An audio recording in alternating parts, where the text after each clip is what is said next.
নমস্কার, আমি সায়ন্তন। আর in love with সয়েলে আপনাদের সবাইকে স্বাগত। আশা করি আপনারা সবাই ভালো আছেন।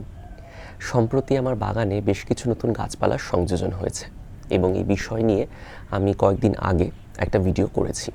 আজ সেই একই বিষয়ের দ্বিতীয় পর্ব। আরও বেশ কিছু গাছপালা আছে যেগুলো আমি আপনাদের আগের ভিডিওতে জানাতে পারিনি, সেগুলো নিয়ে আজ কথা বলবো। আজ মূলত জবা এবং বোগেনভেলিয়ার মধ্যেই সীমাবদ্ধ থাকবো, কারণ আমি সম্প্রতি জবা এবং বোগেনভেলিয়াই সংগ্রহ করেছি এবং টুকটাক আরও অন্যান্য যে সমস্ত গাছপালা সংগ্রহ করেছি আলোচনাক্রমে সেগুলোও আসবে। চলুন সরাসরি বিষয় ঢুকে যাই। প্রথমেই যে জবাটির কথা বলবো সেটি আমার অত্যন্ত পছন্দের। আমি বহুদিন ধরে খোঁজ করেছি এবং সবচেয়ে আনন্দের এবং গর্বের বিষয় হচ্ছে জবাটি আমাদের এখানকার অর্থাৎ পশ্চিমবঙ্গের একজন স্বনামধন্য জবা গাছের ব্রিডার, তার হাতে তৈরি শ্রী অমরেশ মজুমদার। অমরেশবাবুর হাতে তৈরি জবাই আমি সংগ্রহ করেছি এবং এই জবাটি আমি প্রায় ধরুন 1.5 বছর ধরে সংগ্রহ করার চেষ্টা করছি। এই কয়েক মাস আগেই আমার সঙ্গে একজনের যোগাযোগ হয় ফেসবুকে একটি গ্রুপ আছে, হাইবিস্কাস ফর ইউ। হয়তো আপনারা অনেকেই পরিচিত, হয়তো আপনারা অনেকেই এই গ্রুপের সদস্য। সেখানে মিস্টার অর্ণব ঘোষের সঙ্গে আমার আলাপ হয় এবং তার থেকেই আমি এই গাছটি সংগ্রহ করি এবং আরও বেশ কিছু গাছ সংগ্রহ করি, সেগুলো নিয়ে পরে কথা বলছি। তো এই গাছটির যে সবচেয়ে আকর্ষণীয় বিষয় সেটি হচ্ছে ফুলের রং এবং ফুলের আকার। বিরাট বড় ফুল এবং রংখানা এত সুন্দর, এত হালকা, একটা মৃদু মধুর আবেদন আছে এই রঙের মধ্যে। এবং আমাদের উষ্ণপ্রধান জলবায়ুতে এই রকম রং আমার মনে হয় চোখের পক্ষে এতটাই শান্তি বা আরাম নিয়ে আসে। তো সেই জন্য আমার হালকা রঙের প্রতি বরাবরই একটা আকর্ষণ আছে। সেটা আমরা গরমের দেশে আছি বলে বা আমরা উষ্ণপ্রধান জায়গায় আছি বলেই শুধুমাত্র হালকা রঙের প্রতি আমার আকর্ষণ এমন নয়। আমি হালকা রঙের প্রতি স্বভাবতই আকর্ষণ বোধ করি। তো সেই কারণে এই জবাটি সংগ্রহ করা। পূর্ণিমা, হয়তো আপনারা নাম শুনেছেন, আপনারাও চাইলে সংগ্রহ করতে পারেন। অত্যন্ত ভালো গাছ, এখনও পর্যন্ত খুব একটা কোনো সমস্যা হয়নি। ফুলের আকার তো বললাম বেশ বড় এবং ফুলের রংখানা একটু না বলে পারছি না। খুব হালকা দুধে আলতা রং এবং মাঝখানের দিকটা একটু সাদাটে হয়ে গেছে। আর ওই দুধে আলতা রঙের মধ্যে একটা চকচকে শাইনি এফেক্ট আছে, যার জন্য ফুলটা আরও আকর্ষণীয় লাগে আমার। তো সেই জন্যই গাছটা আমি সংগ্রহ করি এবং আপনারাও সংগ্রহ করতে পারেন। খুব একটা কিন্তু রোগভোগ আমি এখনও পর্যন্ত দেখিনি। পুরোপুরি গরম পড়ার পর কী হবে আমি জানি না, তবে যেটা আমি দেখলাম এই গাছের পাতাগুলো যখন পরিণত হয়ে যায়, অর্থাৎ নিচের দিকের পাতাগুলো কিন্তু একটু নিচের দিকে নেমে যায়। তো সেটা হয়তো আলোর বেড়ে যাওয়া কমে যাওয়ার উপর নির্ভর করলেও করতে পারে, আমি ঠিক জানি না, কিন্তু আমি এটা দেখেছি। তাতে খুব একটা সমস্যার কিছু থাকে না। অনেক সময় দেখতে একটু অকওয়ার্ড মনে হয়, কিন্তু সেটা কোনো বিষয় নয়। আমার মনে হয় প্রত্যেক গাছের নিজস্ব বৈশিষ্ট্য আছে এবং সেই বৈশিষ্ট্যগুলোকে আমাদের গ্রহণ করেই সেই গাছের পরিচর্যা করা উচিত। পরবর্তী জবা গাছটির কথায় আসব। পরবর্তী জবা গাছটির নাম মাস্টার দ্য সূর্য সেন। এটিও শ্রী অমরেশ মজুমদারের তৈরি অসাধারণ জবা এবং আকার আগের জবাটির মতো বেশ বড় এবং রঙের একটা অদ্ভুত সৌন্দর্য বা মিশেল এর পাপড়ির মধ্যে আছে। সাদা এবং বাসন্তী হলুদ, খুব হালকা বাসন্তী হলুদ এবং তার সঙ্গে সাদার একটা মেলবন্ধন হয়েছে। আর পাপড়ির শিরাগুলো খুব হালকা গোলাপি, একটা অদ্ভুত সুন্দর শান্ত সমাহিত রঙের সমাবেশ এই পাপড়ির মধ্যে আমি দেখেছি বা এই জবার মধ্যে আমি দেখেছি। দারুণ সুন্দর, আমার অত্যন্ত পছন্দের। ফুলের আকার বেশ বড় এবং ফুলটি মোটামুটি 1.5 দিন পর্যন্ত থাকে। পূর্ণিমা যেমন একদিনের মধ্যেই নষ্ট হয়ে যায়, সেটা ঠান্ডার মধ্যে আমি দেখেছি। একেবারে ভরা ঠান্ডায় আমি দেখিনি, কারণ এগুলো মূলত আমি ট্রপিক্যাল হাইবিস্কাস বলেই উল্লেখ করতে চাইছি, কারণ এগুলোর মধ্যে ট্রপিক্যাল হাইবিস্কাসের বৈশিষ্ট্যই আমি দেখছি।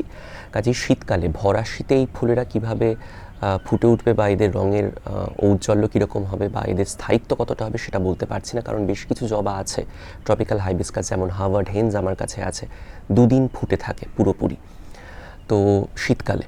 তো সেই জন্য আমি জানি না শীতকালে আরও কত না সৌন্দর্য নিয়ে এরা বেরিয়ে আসবে, তা বলতে পারছি না, সেটা তো পরের বছর বলতে পারবো।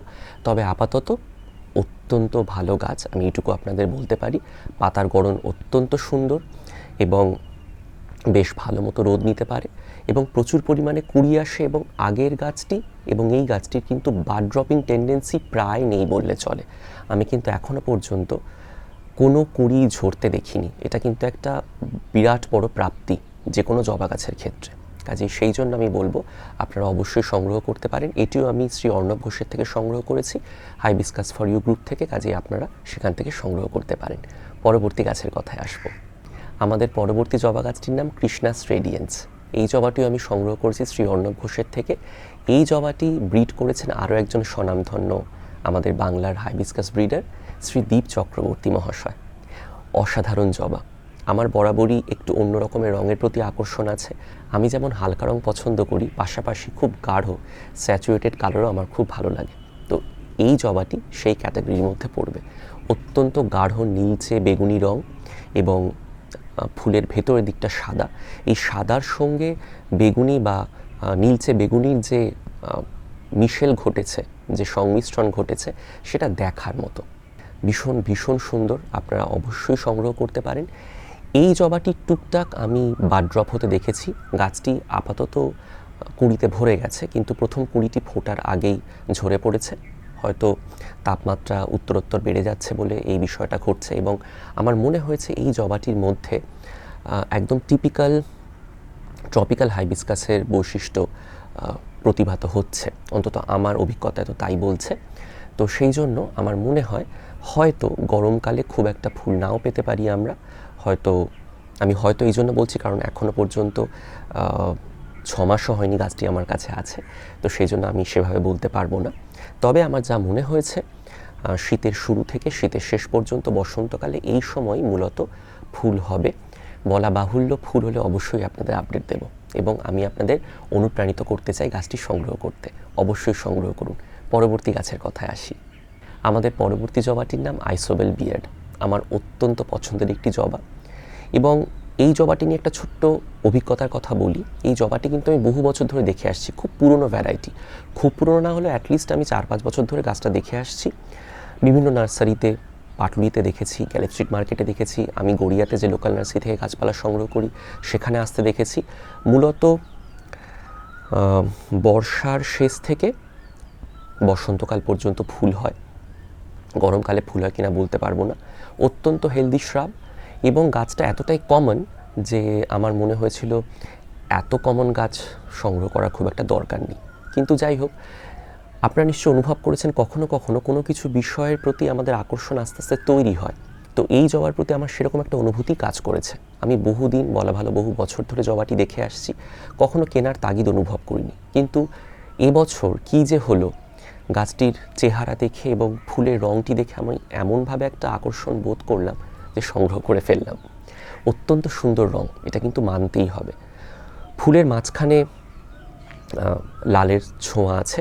লালচে বেগুনির সঙ্গে লালের ওই সংমিশ্রণ একটা অদ্ভুত সুন্দর আবেদন তৈরি করেছে এবং এই ল্যাভেন্ডার বেগুনি রংখানা শীতকালে এত সুন্দর মোহময়ী একটা আবেশ তৈরি করে যে আমি সেটা আমাকে পুরোপুরি যাকে বলে গ্রিপ করে নেওয়া, আমাকে ধরে নিয়েছে। এবং এটি সেমি ডাবল হাইবিস্কাস, অর্থাৎ একেবারে ডাবল নয়, পাপড়ির দুটো লেয়ার আছে এবং এদের যে পুংকেশরে যে ডাঁটিটা আছে সেই ডাঁটির সঙ্গে কিছুটা পাপড়ি জুড়ে থাকে। হয়তো সেই জন্যই আইসোবেল বিয়ার্ড শব্দটা অ্যাড করা হয়েছে। অসাধারণ জবা, অসাধারণ। শীতকালে এর রং বিশেষভাবে খোলে, বসন্তকালের রং খোলে, কিন্তু তাপমাত্রা বাড়তে শুরু করলে কিন্তু ফুলের আকারটা একটু ছোট হয়ে যায় এবং ফুল খুব তাড়াতাড়ি নষ্ট হয়ে যায়। এটা কিন্তু একটু মাথায় রাখবেন। পাতার দিক থেকে, গাছের স্বাস্থ্যের দিক থেকে গাছটি অত্যন্ত ভালো। পাতা ঝরার টেন্ডেন্সি প্রায় নেই বললেই চলে, এখনও পর্যন্ত আমি দেখিনি। এবং যেটা সবচেয়ে ভালো বিষয়, অন্যান্য জবার মতোই এদের কিন্তু বাড ড্রপিং টেন্ডেন্সি প্রায় নেই বললেই চলে। ইনিশিয়ালি আমি যখন গাছটা বসাই শীতের শুরুতে, তখন একটা দুটো কুঁড়ি ঝরে গিয়েছিল। সেটা খুব স্বাভাবিক, কারণ নতুন মাটির সঙ্গে, নতুন পিএইচের সঙ্গে গাছকে অ্যাডজাস্ট করতে হয়, সেই জন্য সেই সমস্যা দেখা দিতে পারে।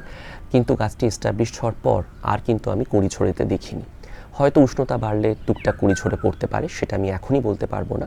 আরও কিছুদিন যাক, আমি অবশ্যই আপডেট দেবো, আলাদা করে আলোচনা করবো এই জবাটি নিয়ে এবং বাকি অন্যান্য জবা নিয়ে। কিন্তু আপাতত আপনারা যদি চান তাহলে অবশ্যই সংগ্রহ করতে পারেন। এটি অত্যন্ত সহজলভ্য। আপনি আপনার লোকাল নার্সারিতে গিয়ে খোঁজ করুন, আমার ভিডিও থেকে ক্লিপিংসের স্ক্রিনশট নিয়ে আপনি দেখান, নিশ্চয়ই আপনাকে নিয়ে নিতে পারবে। পরবর্তী গাছের কথায় আসি। আমার সংগৃহীত পরবর্তী গাছটি একটি বোগেনভেলিয়া।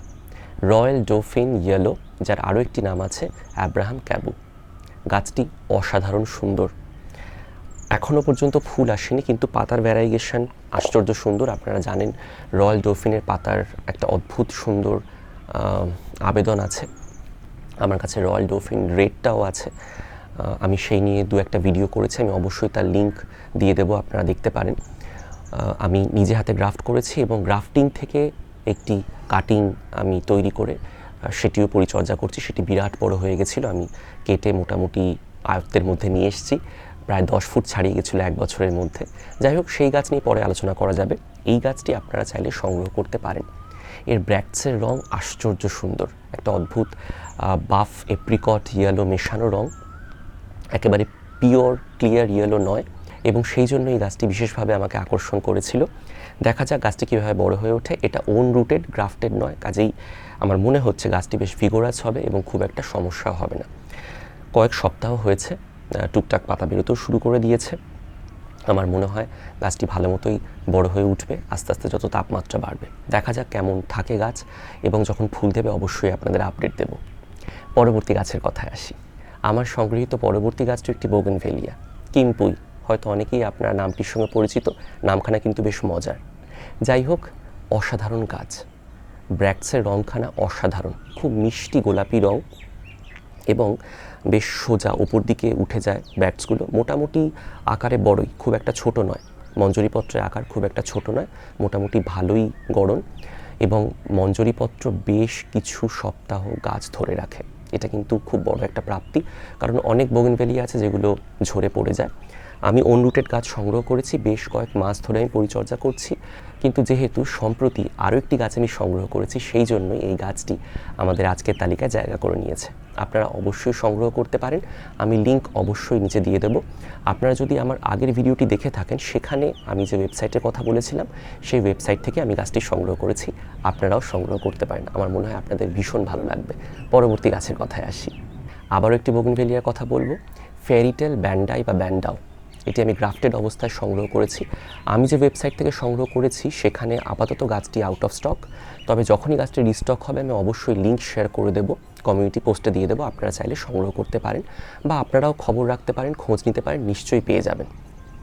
অত্যন্ত সুন্দর ব্র্যাক্টসের রং, হালকা পেল ল্যাভেন্ডার কালার, আমার ভীষণ পছন্দ হয়েছে এবং দেখা মাত্রই আমি সংগ্রহ করার সিদ্ধান্ত নিই। তবে এখানে একটা গল্প বলতে চাই, এই গাছটি সংগ্রহ করার ক্ষেত্রে আমি বেশ কয়েকবার এগিয়ে পিছিয়ে এসেছি, কিন্তু শেষ পর্যন্ত গাছটির সৌন্দর্য আমাকে এতটাই আকর্ষণ করেছে যে আমি আত্মসমর্পণ করেছি গাছটির কাছে। কাজেই এটা বলাটা খুব একটা ঠিক হবে না যে দেখা মাত্রই আমি সংগ্রহ করেছি, দেখা মাত্রই আমি গাছটির প্রেমে পড়ে গেছিলাম, এটা আমি বলতে পারি, কিন্তু সংগ্রহ করাটা বেশ কিছুটা সময় নিয়েছি। তো সেই জন্যই এই গাছটির সঙ্গে একটা অদ্ভুত অনুভূতি আমার জড়িয়ে আছে। গাছটি খুবই সুন্দর, মানে ব্র্যাক্টসের রঙের কথা বলছি, খুবই সুন্দর, খুব সুন্দর একটা প্যাস্টেল শেডস আছে, আমি একটু আগেই বললাম সম্ভবত। তবে আমার যেটা মনে হলো গাছটি পরিচর্যা শুরু করতে গিয়ে, যে এটা কিন্তু খুব একটা ভিগোরাস নয়, সেই জন্যই গ্রাফটেড, এবং গাছটির গ্রোথও কিন্তু খুব একটা দ্রুত হয় না এবং একটু স্পর্শকাতর বলেই আমার মনে হয়েছে। কারণ রিপোর্টিং করার পরই যে পাতা সমেত গাছ এসেছিলো সেগুলো ঝরে পড়তে শুরু করেছিল। আমি রোদে রেখে দিয়েছিলাম, কারণ আমি মাটি ডিস্টার্ব না করেই নতুন মাটিতে গাছটা বসিয়েছিলাম, কিন্তু সেই রিপোর্টিংটাও গাছটা খুব একটা নিতে পারেনি। তো সেই জন্য আমি তারপরে ছায়া রাখি, আস্তে আস্তে এখন নতুন পাতা বেরোতে শুরু করেছে, গাছ এখন ভালো আছে। তো আমার মনে হয় পরিচর্যা করাটা একটু চ্যালেঞ্জিং এই গাছটির ক্ষেত্রে, সেটাতে খুব একটা সমস্যা হবে না। আমি আমার সবটুকু দিয়ে চেষ্টা করব গাছটিকে পরিচর্যা করতে, দেখা যাক গাছ কেমন থাকে। ফুল আসলে তো অবশ্যই আপনাদের সঙ্গে শেয়ার করব। পরবর্তী গাছের কথায় আসি। আমাদের পরবর্তী এবং শেষ গাছটি একটি ডেনড্রোবিয়াম অর্কিড, ডেনড্রোবিয়াম শ্যানেল। এটা সম্প্রতি আমি দেখলাম বিভিন্ন জায়গায় বিক্রি হচ্ছে, বিভিন্ন অনলাইন ওয়েবসাইটে বিক্রি হচ্ছে এবং বিভিন্ন ওয়েবসাইটেই চারা অবস্থায় বিক্রি হচ্ছে। আমি এখনও পর্যন্ত কোনো ম্যাচিওর গাছ পাইনি, তো আমি চারাই সংগ্রহ করলাম। রংখানা অসাধারণ, এমন সুন্দর ল্যাভেন্ডার পিঙ্ক অর্কিড আমি সত্যি দেখিনি, এবং যেহেতু ডেনড্রোবিয়াম এবং যেহেতু খুব সাধারণ ডেনড্রোবিয়াম, আমার বিশ্বাস গাছটি খুব দ্রুত বড় হয়ে উঠবে এবং ম্যাচিওর্ড হয়ে যাওয়ার পর প্রচুর পরিমাণে ফুল দেবে। খুব সস্তায় পাওয়া যাচ্ছিলো বলে আমি 5টা চারা সংগ্রহ করেছি, যাতে ভবিষ্যতে একটা স্ট্রং ইম্প্যাক্ট তৈরি করে বাগানে, প্রচুর পরিমাণে ডালপালা তৈরি করে এবং প্রচুর পরিমাণে ফুল আসে। এবং যদি সেটা হয় অবশ্যই আপনাদের সঙ্গে শেয়ার করব। আমার মনে হয় সেটা একটা দেখার মতো দৃশ্য তৈরি করবে। আপনারা অবশ্যই সংগ্রহ করতে পারেন, বিভিন্ন ওয়েবসাইটে পাওয়া যাচ্ছে, কাজেই আপনারা কিন্তু একটু দামটা দেখে নেবেন, একটু দামটা কম্পেয়ার করে কিনবেন, কারণ আমি কিন্তু ঠকে গেছি। আমি যেখান থেকে সংগ্রহ করেছি সেখানে চারাগুলোর দাম যা ছিল, কেনার পর আমি আরও একটি ওয়েবসাইট পাই, সেখানে গিয়ে আমি দেখলাম সেই দামের হাফ দামে চারাগুলো বিক্রি হচ্ছে। একটু আফসোস হয়েছে, যাই হোক কিছু করার নেই। আপনারা কিন্তু এভাবে ঠকে যাবেন না। যেখানে সবচেয়ে কম দামে বিক্রি হচ্ছে আমি সেই ওয়েবসাইটের লিঙ্ক নিচে দিয়ে দিচ্ছি, আপনারা চাইলে সংগ্রহ করতে পারেন। আমার মনে হয় আপনাদের খুব ভালো লাগবে, বিশেষ করে আপনারা যারা ধৈর্যবান অর্কিড গ্রোয়ার্স, আপনারা যারা ধৈর্য নিয়ে সময় নিয়ে অর্কিড পরিচর্যা করতে ভালোবাসেন, তারা অবশ্যই সংগ্রহ করতে পারেন। কারণ মনে রাখবেন, চারা থেকে গাছ বড় করতে কিন্তু আপনাকে ধৈর্য ধরতে হবে। কখনো কখনো 2-1 বছর বা 2-3 বছর সময় নিতে পারে গাছ ম্যাচিওর হতে, কাজে সেটা একটু মাথায় রাখবেন। তবে এই প্রজাতিটি আমার মনে হলো, বা এই হাইব্রিডটি কিন্তু খুব দ্রুত বড় হয়ে উঠবে। তো সেই জন্য আপনারা চাইলে সংগ্রহ করতে পারেন, হয়তো 2 বছরের মধ্যে আপনারা ফুল পাবেন। কেমন লাগলো এই ভিডিও অবশ্যই তা জানাতে ভুলবেন না, এবং যদি কোনো জিজ্ঞাসা থাকে তাহলে কিন্তু অবশ্যই কমেন্টের মাধ্যমে জানাবেন। সবাই ভালো থাকবেন, সুস্থ থাকবেন এবং অবশ্যই আমাদের সঙ্গে থাকবেন।